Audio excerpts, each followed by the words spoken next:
Welcome to Rustbelt Abolition Radio. My name is Andres. Abolitionists are committed to creating a world without police and prisons. But what alternative visions and practices of addressing intimate harm might point the way towards such a world? In today's episode, Beyond Punishment, the movement for transformative justice, we explore efforts to reimagine the politics of violence, harm, safety, and redress, spearheading practices of accountability and healing that move beyond the punitive logic of the carceral state. We speak with Maya Mingus from the Bay Area Transformative Justice Collective about alternatives to carceral feminism and how the movement to end child sexual abuse points the way toward radically reimagining practices of justice. We then turn to a conversation with Claudia Garcia-Rojas, co-director of the Chicago Taskforce on Violence Against Girls and Young Women, alongside Maya Schenwar, editor-in-chief of Truthout and author of Locked Down, Locked Out, Why Prison Doesn't Work and How We Can Do Better. But first, here's Kaif Syed with some news you may have missed. On June 11th, a group of prison abolitionists, including the family members of some of those incarcerated, marched to the home of the director of the Michigan Department of Corrections, Heidi Washington. On the suburban street and sidewalk, they staged a solitary torture demonstration to pressure her to let the remaining 70 Kinross rebels out of administrative segregation or solitary confinement. They had been in administrative segregation for 9 months following their alleged participation in the Kinross Uprising on September 10, 2016. Toward the end of June, the prisoners inside El Dorado Correctional Facility in southern Kansas participated in a non-violent demonstration, protesting the conditions they are forced to live and work in. The men refused to return to their cells and occupied several parts of the prison for a significant portion of the day, demonstrating how overcrowding within the facility had reached unsustainable levels. The strikers eventually returned to their cells with no reports of immediate retaliation. Their dissent raised concerns within the state's government about the number of people incarcerated, but officials from El Dorado insist that there is no cause for worry. This uprising is only the latest in the long and proud history of prisoner rebellion, but will undoubtedly not be the last. On June 28th, hundreds gathered in protest outside Jamesburg Prison, the largest youth detention center in the state of New Jersey. The protesters called for the closure of the 150-year-old youth prison and highlighted the institution's failure to prevent recidivism and its history of racism. See news from the streets at rustbeltradio.org for links to these news items. I'm Maria, here with Kaif Syed, and you're listening to Rustbelt Abolition Radio, an abolitionist media and movement-building project based in Detroit, Michigan. What are the ways we can address issues and conflicts in our communities without resorting to the violence and authority of the state? How can producing processes of accountability independent of the so-called justice system strengthen our families and neighborhoods? These are the kinds of questions abolitionists ask. Co-producer David Langstaff spoke with Maya Mingus, National Disability Justice and Transformative Justice activist and writer, about her work with the Bay Area Transformative Justice Collective to build and support responses to child sexual abuse that don't rely upon police and prisons, and the ways in which these emergent practices of accountability and redress contain the seeds of a world beyond racial capitalism and the carceral state.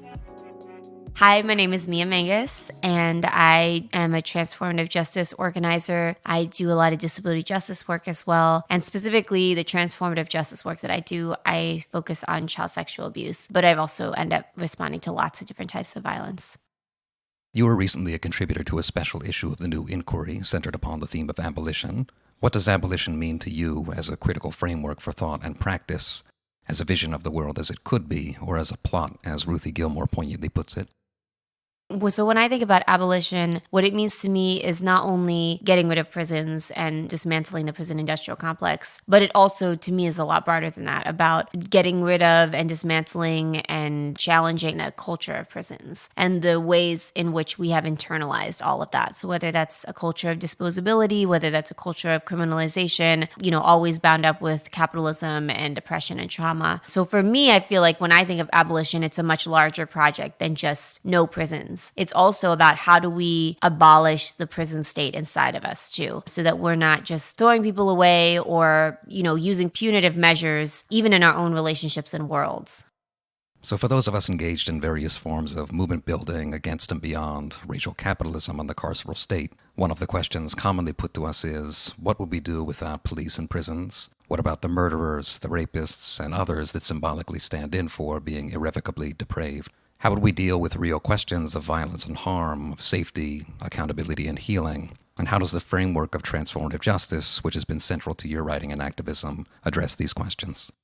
First and foremost, if we were really concerned with the murderers and the rapists and the serial killers, the largest one we have at hand is the state. So it's a both and to me. One, it's obviously a critique around how we understand quote unquote crime and violence, and that so much state sanctioned violence doesn't get integrated into that understanding or analysis. But then there's the other piece of it, which is the more pragmatic piece of it, which is you can critique and critique all day long. But at the end of the day, really, what are we going to do about serial rapists, for example, or people who have abused their partners for the last 60 years? These are real questions. And I think that our movement, I don't even know if I would call it a movement, the kind of field of transformative justice, what I love is that I feel like those folks who are actually trying to put transformative justice in practice, I think it's good that we don't shy away from those things. And that while the poetics of transformative justice sounds really beautiful and is really compelling, yes, nobody is disposable. Yes, everybody deserves healing, and we want to humanize offenders and recognize the humanity and dignity of everybody. Those poetics sound really wonderful, but in practice, they're much harder to make happen and to live out. And so when I think about the larger, broader project of transformative justice, it needs to happen on lots and lots of different levels. And we need to have multiple strategies and long-term strategies. I think where we are right now in terms of this historical moment is we're still in the phase of transformative justice where we're doing a lot of experimentation and where we're learning a lot more every day. We're learning all the things that we didn't even know we needed to learn. I think we're still so much at the beginning of experimenting and trying out these different models and things like that. And so, I think for right now, there is a sense of a lot of us of how do we pick the low-hanging fruit and learn as much as we can and build up a foundation to the larger cases. And so when people ask me those questions, I think they're very valid. And I also feel like it's twofold. Yes, we want to figure out how to address some of these larger problems and how to address some of the folks who are probably the hardest to address in terms of accountability and transformation and change. And at the same time, I think that our revolutionary imaginations can only go so far, but as we practice and as we keep using them, they can go farther and farther and farther. Much of your work has been centered on transformative justice as a means of confronting, ending, and creating a world beyond child sexual abuse. In what ways does transformative justice depart from the mainstream movement against domestic and sexual violence, particularly with regard to the latter's reliance upon increased policing, prosecution, and imprisonment as punitive mechanisms of prevention and redress, a tendency that abolitionists, queer feminists of color in particular, have critiqued as a kind of carceral feminism? Why is it carceral feminism an acceptable response to these terrible forms of violence? Carceral feminism is not an acceptable response to the levels of violence and harm that we see every day for so many reasons. So there's two parts to this question. One is that it's not effective. Regardless of what you think about prisons, what you think about the state, it's just not effective. Just continuing to lock people up. And we've had at least now, a good 25, 30 years of this. And granted, there were a lot of people, specifically feminists and women of color, who were saying this is not the right strategy. For example, the DV movement that started with radical roots and then ended up getting in bed with the state. A lot of people knew this is not the way to go. But that's where we're at now. So there's one part that is to say we've done this for decades now and continue to lock people up, done the strategies of criminalization and punishment, and they haven't necessarily made our communities safer. And many people would argue that they've actually made our communities much, much less safe. There are still millions and millions of people in communities that fall through the cracks. So whether you're talking about immigrant women who are in abusive relationships, who are being actively isolated, not only by their abusers, but then actively isolated because they don't speak the language, because they may not have documentation, because they may not have access to earning an income, all of the different things that immigration and poverty and xenophobia set up, and white supremacy, misogyny, all the rest of it. And I think about disabled people who might be being abused by their caregivers, who are being severely isolated, and or services out there that may not be accessible to disabled people to use. And then there's the other piece of it, which is that it's actively harmful and that continuing to rely on prisons and to rely on police and to rely on the criminal legal system in the state, whether it's the foster care system, ICE, etc., is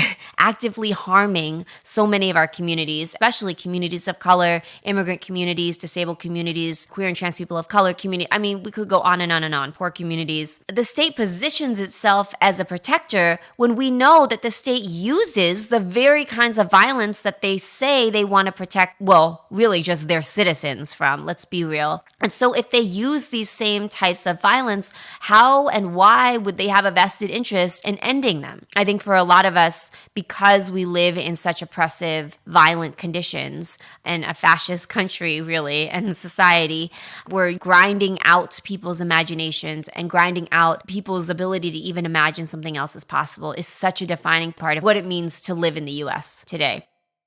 Can you tell us more concretely about the work of the Bay Area Transformative Justice Collective, of which you've been a member?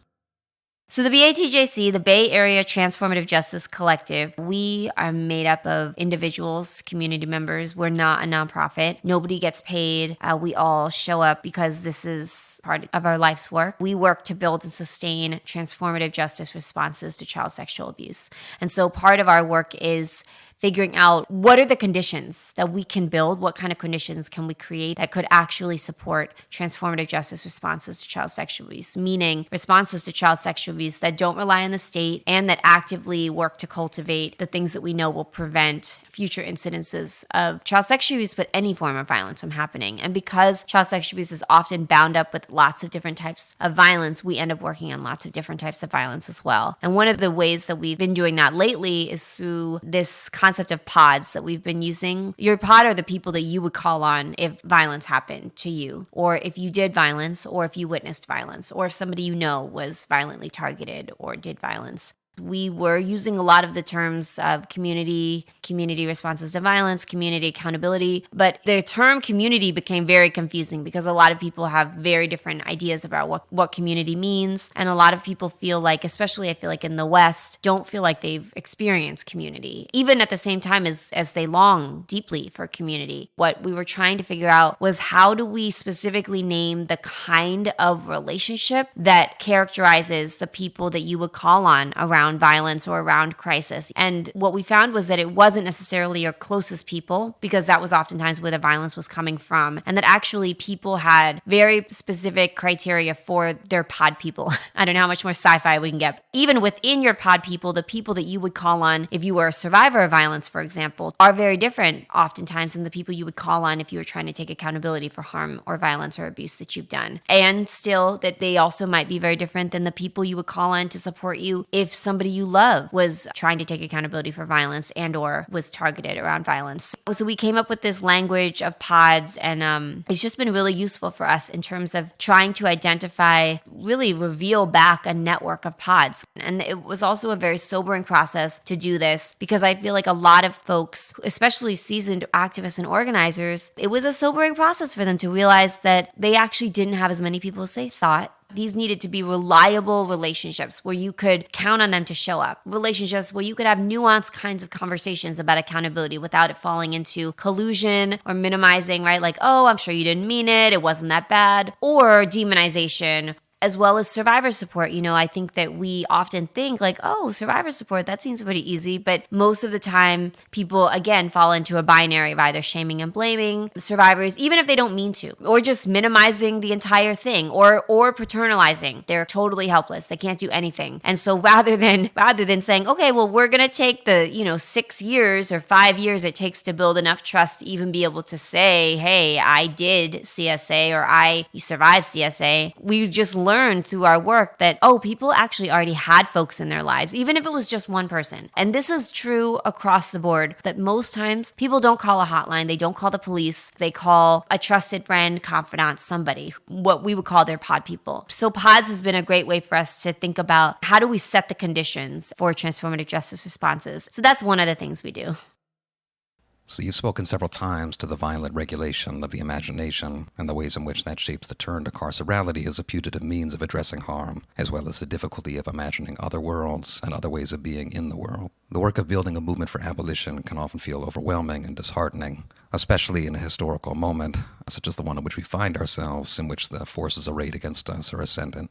What advice would you give to abolitionists struggling around questions of survival, resilience, creating new relations of collective care, and protecting the sense of possibility that animates the radical imagination?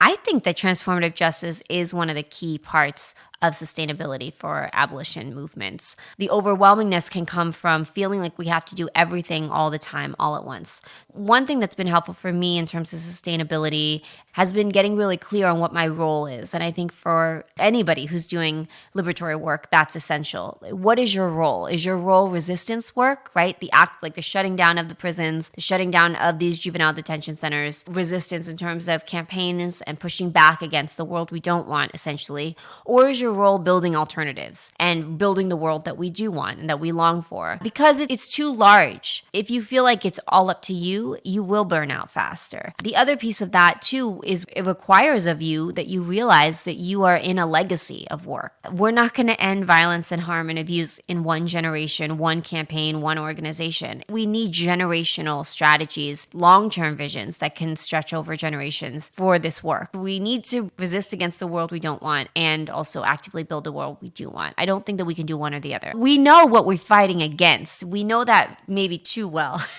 I think interpersonal violence, intimate violence, sexual violence, domestic violence, things like that can be harder to imagine justice for sometimes than state violence, because what you're talking about are your relationships with oftentimes the people who matter most to you in your life that are very complex. And when you're faced with the question of figuring out what am I actively fighting for, the active, literal exercising of our imaginations is part of how we concretely build resilience. Well, thank you so much, Mia, for joining us on the show. It's been a pleasure to have you. Thank you. Thanks for having me. At the 2017 Allied Media Conference in Detroit, we spoke with Maya Schenwar, editor-in-chief of Truthout and author of Locked Down, Locked Out, Why Prison Doesn't Work and How We Can Do Better, as well as Claudia Garcia-Rojas, co-author of Reporting on Rape and Sexual Violence, a media toolkit for journalists to better media coverage, which was published through the Chicago Taskforce on Violence Against Girls and Young Women, an organization that she co-directs. I'm Claudia Garcia-Rojas. I'm Chicago-based, and the work that I primarily have always done is around sexual violence. And so I recently joined Love and Protect, and I've also served as co-director of the Chicago Taskforce on Violence Against Girls and Young Women.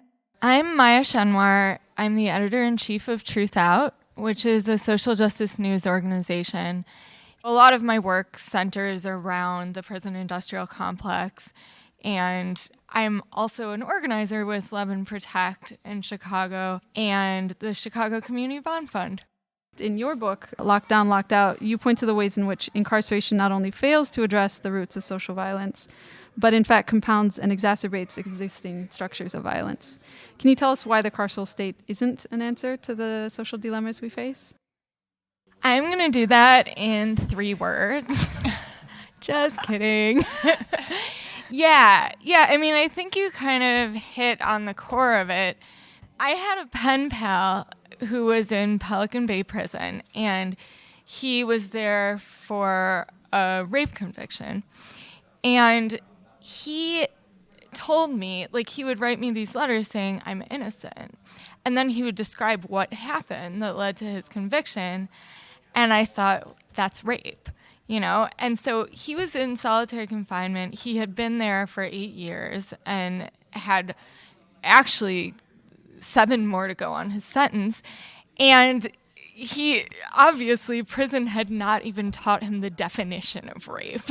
So it's like the idea that prison addresses sexual violence or changes anything for the future in terms of sexual violence is, I think, fundamentally flawed.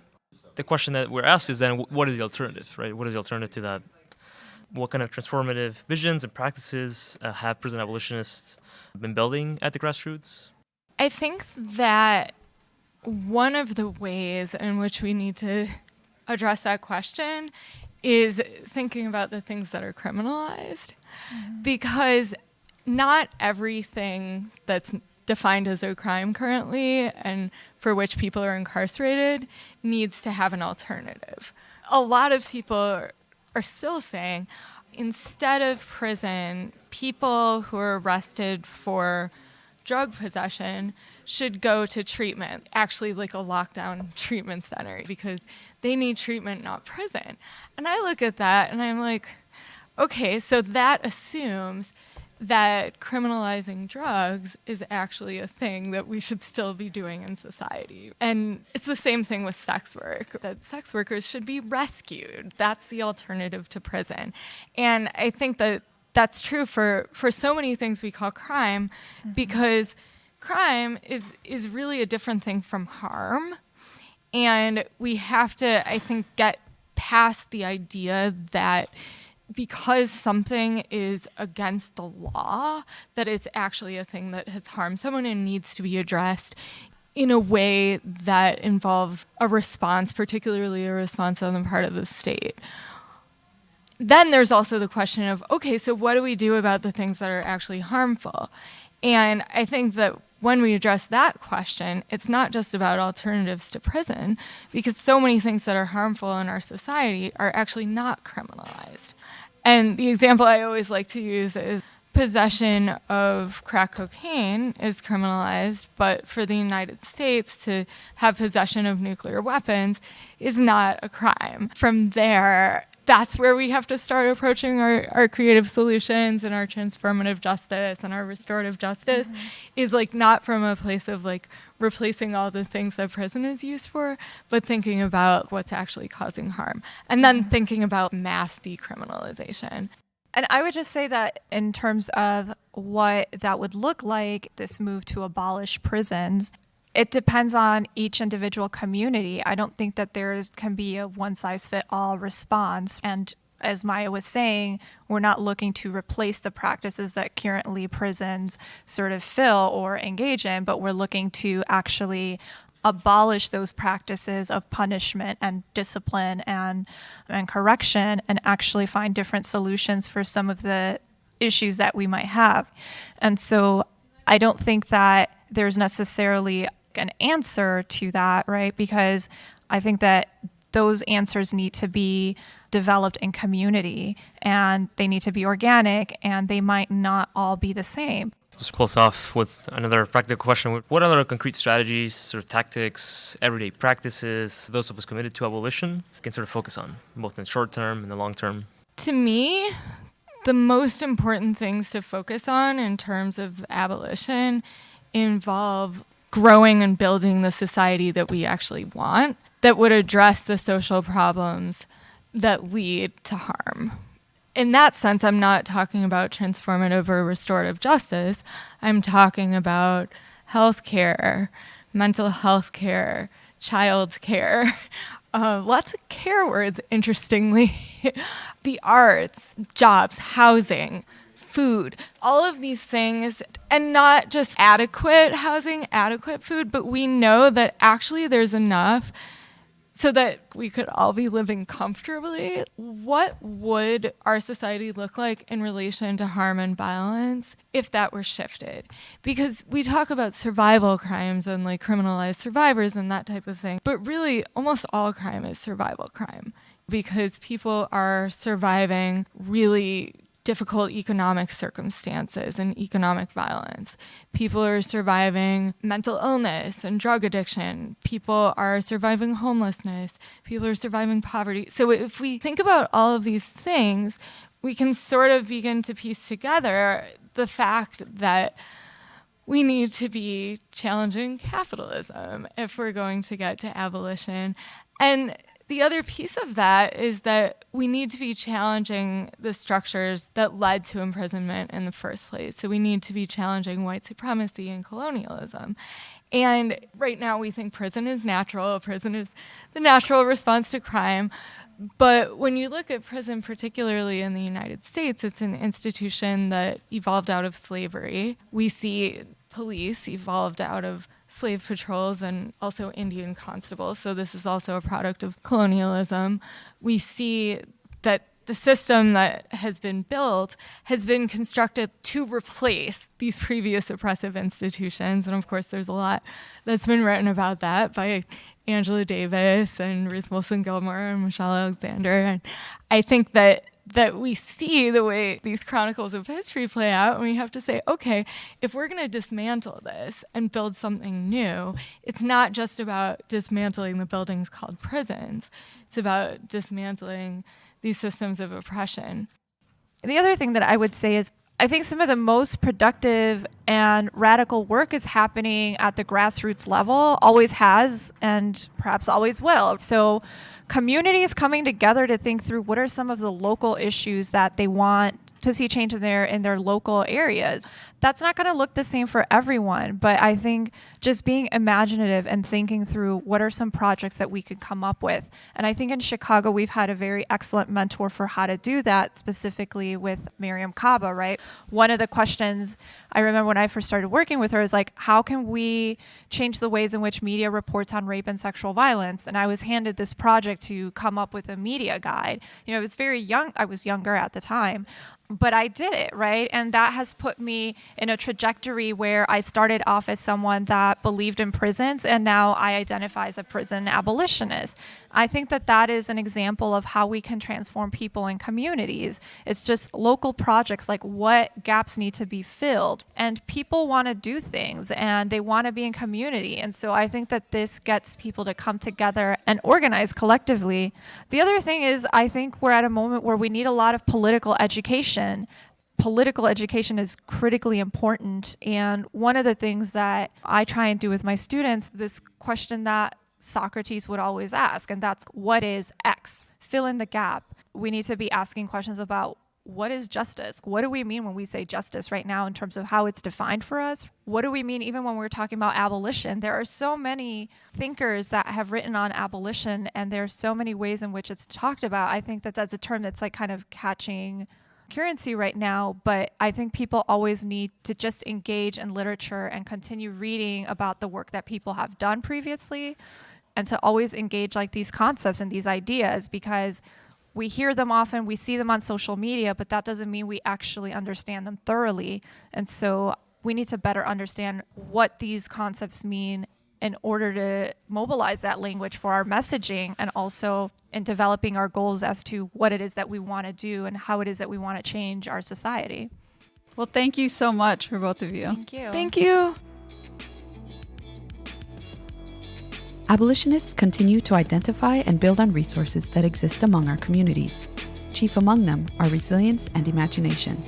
To this end, the 2017 Allied Media Conference included 2 network gatherings, No Perfect Victims, in which survivors of violence and their supporters, struggling at intersections of gender violence and criminalization, strategized about how to deepen local efforts and build a long-term transnational agenda through coalition building and cross-movement coordination, as well as Families United for Justice, a growing frontline collective of families affected by police violence, who convened in order to share skills with one another and create a tangible and collective vision of justice and reparations. The same day of the gatherings, in the Rustbelt city of St. Paul, Minnesota, Valerie Castile delivered the following address to a crowd gathered in front of the local courthouse, in response to the acquittal of the police officer who murdered her only child, Philando Castile, nearly 1 year prior. These are some things that you need to know and recognize. There has always been a systemic problem in the state of Minnesota, and me thinking with my common sense that we would get justice in this case, but nevertheless, it never seems to fail us. The system continues to fail black people, and they will continue to fail you all. Like I said, because this happened with Philando, when they get done with us, they're coming from you, for you, and all your interracial children. Y'all are next, and you'll be standing up here fighting for justice just as well as I am. I am so disappointed in the state of Minnesota. My son loved this state. My son loved this city, and this city killed my son, and the murderer gets away. Are you kidding me right now? We're not evolving as a civilization. We're devolving. We have taken steps forward. People have died for us to have these rights, and now we're devolving. We're going back down to 1969. Damn! What is it gonna take? Thanks for tuning in. Check out our website at www.rustbeltradio.org. This show was co-produced by the Rustbelt Abolition Radio Team. Andres, A. Maria, David Langstaff, Kate Syed, and Alejo Stark. Original music by Bad Infinity.